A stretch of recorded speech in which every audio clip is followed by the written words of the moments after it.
தமிழ் மொழியால் இணைந்த அனைவருக்கும் வணக்கம். இன்றைக்கி வந்து சூப்பரான ஒரு புட்டிங் ரெசிபி தான் பண்ண போகிறோம். இதுக்கு மேரி பிஸ்கட் மட்டும் இருந்தால் போதும். ரொம்பவே சூப்பராக ரொம்ப அட்டகாசமான மேரி பிஸ்கெட் புட்டிங் வந்து செஞ்சிடலாம். இதுக்கு வந்து ஒரு 12 மேரி பிஸ்கெட் எடுத்துருக்கிறேன். 12 மேரி பிஸ்கெட்டையும் ஒரு மிக்ஸி ஜாரில் நல்லா சின்ன சின்ன பீஸாக நம்ம சேர்த்துக்கலாம். சேர்த்துட்டு இதை மிக்சியில் நல்லா ஃபைன் பவுடராக அரைச்சி எடுத்துக்குவோம். இந்த மாதிரி ஃபைனாக அரைச்சி எடுத்துக்கலாம். இது ஒரு ஓரமாக வச்சுருவோம். இப்போ ஒரு சின்ன கப்பில் கஸ்டர்ட் பவுடர், இது வந்து ஒரிஜினல் ஃப்ளேவர் தான் வாங்கணும். இதில் வந்து ஸ்ட்ராபெரி, மேங்கோ அப்படின்னு ஃப்ளேவர்ஸ்லாம் இப்போ கிடைக்கிது.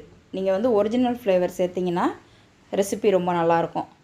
ஒரு 2 டேபிள் ஸ்பூன் கஸ்டர்ட் பவுடர் சேர்த்துக்கலாம். சேர்த்துட்டு இது கூட 1/4 கப் அளவுக்கு காய்ச்சி ஆற வச்ச பாலை சேர்த்து நல்லா கட்டிகள் இல்லாமல் கலந்துக்கலாம். 1/4 கப்பு காய்ச்சி ஆற வச்ச பாலை சேர்த்து நல்லா கட்டிகள் இல்லாமல் ஃபைனாக கரைச்சி எடுத்துக்குவோம். கட்டிகள் இல்லாத அளவுக்கு பார்த்துக்கோங்க. நல்லா கரைச்சி இதையும் ஒரு ஓரமாக வச்சிடலாம். இதை ஒரு ஓரமாக வச்சுட்டு இப்போ வந்து கேரமல் பண்ணிடலாம். கேரமல் பண்ணுறதுக்கு 2 டேபிள் ஸ்பூன் சீனியை 1 டேபிள் ஸ்பூன் தண்ணி ஊற்றி சேர்த்து நல்லா கேரமல் பண்ணிக்கலாம். இது வந்து ரொம்ப ப்ரௌன் கலராக வந்துருச்சுன்னா கசக்கும். அதனால் தேன் கலர் வரும்போதே ஸ்டாப் பண்ணிடலாம். பாருங்கள், இந்த மாதிரி தேன் கலர் வந்தோன்னே நிப்பாட்டிடலாம். இந்த மாதிரி தேன் கலர் வர வரையும் அதை கேரமல் பண்ணிக்கோங்க. பண்ணிவிட்டு நம்ம எந்த பாத்திரத்தில் இதை வேக வச்சு எடுக்க போகிறோமோ அந்த பாத்திரத்துக்கு மாற்றிடுங்க. சட்டுன்னு மாற்றிடுங்க. இல்லைனாக்கா ஆறிட்டுனாக்கா கேரமல் வந்து ஸ்டிக் ஆயிரும். நல்லா ஒரு பாத்திரத்தில் மாற்றிட்டு சுற்றி வரையும் நல்லா டேப் பண்ணி விடுங்க. இது ஒரு ஓரமாக இருக்கட்டும்.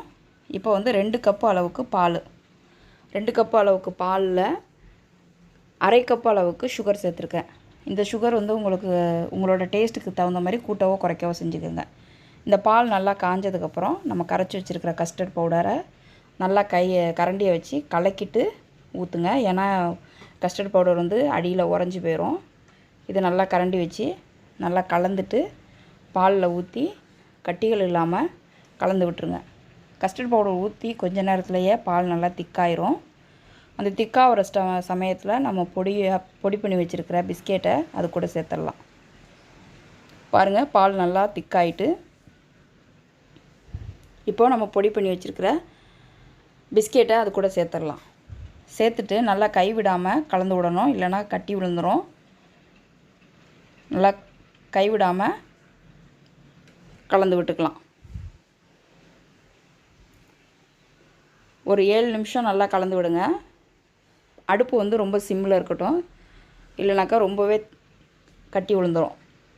அடுப்பை நல்லா சிம்மில் வச்சுட்டு நல்லா ஒரு விஸ்க் வச்சு நல்லா ஸ்மூத்தாக கலந்து எடுத்துருங்க.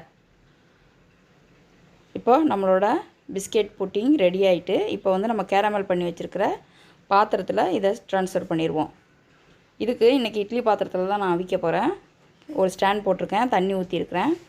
மேலே நம்ம கேரமல் பண்ணி வச்சுருக்கிற கிண்ணத்தில் நம்ம எடுத்து வச்சுருக்கிற பிஸ்கெட்டை ஊற்றிட்டு, உங்கள்கிட்ட அலுமினியம் ஃபைல் இருந்துச்சுன்னா அதை வச்சு க்ளோஸ் பண்ணுங்கள். அப்படி இல்லைன்னா இது வந்து நான் வந்து டிஃபன் பாக்ஸ் தான் எடுத்துருக்குறேன். அப்படிங்கிறனால டிஃபன் பாக்ஸை மேலே மூடி போட்டு வேக வச்சுக்கிறேன். இதை வந்து ஒரு 20லேருந்து 25 நிமிஷம் வரையும் வேக வச்சோம்னா நம்மளோட அருமையான புட்டிங் அட்டகாசமாக ரெடி ஆயிரும். இடையில நீங்கள் வந்து ஒரு டூத்பிக் வச்சு வெந்துருச்சா அப்படிங்கிறத செக் பண்ணி பாருங்கள். பிஸ்கெட் அதுக்குள்ளே சேர்த்துட்டு நல்லா டேப் பண்ணி விடுங்க. அப்போ தான் எல்லா பக்கமும் ஈவனாக இருக்கும். இப்போ டிஃபன் பாக்ஸ் மூடி இதை வந்து ஒரு 25 நிமிஷத்துலேருந்து 30 நிமிஷம் வரையும் வேக வச்சுக்குவோம். இடையில டூத்பிக் வச்சு செக் பண்ணிக்கோங்க வெந்துருச்சா அப்படின்ட்டு. இதில் வந்து கஸ்டர்ட் பவுடருக்கு பதிலாக முட்டையும் சேர்த்து செய்யலாம். அதுவுமே ரொம்ப சூப்பராக வரும். அவ்வளோதான், நம்மளோட பிஸ்கெட் புட்டிங் அட்டகாசமாக ரெடி ஆகிட்டு. கண்டிப்பாக ட்ரை பண்ணுங்கள். நம்ம சேனலை சப்ஸ்கிரைப் பண்ணுங்கள். உங்கள் ஃப்ரெண்ட்ஸோடு ஷேர் பண்ணுங்கள். நிறைய புட்டிங் ரெசிபி நம்மளோட சேனலில் ப்ளேலிஸ்ட்டில் இருக்குது. தேவைப்படுறவங்க செக் பண்ணி பாருங்கள். தேங்க்யூ.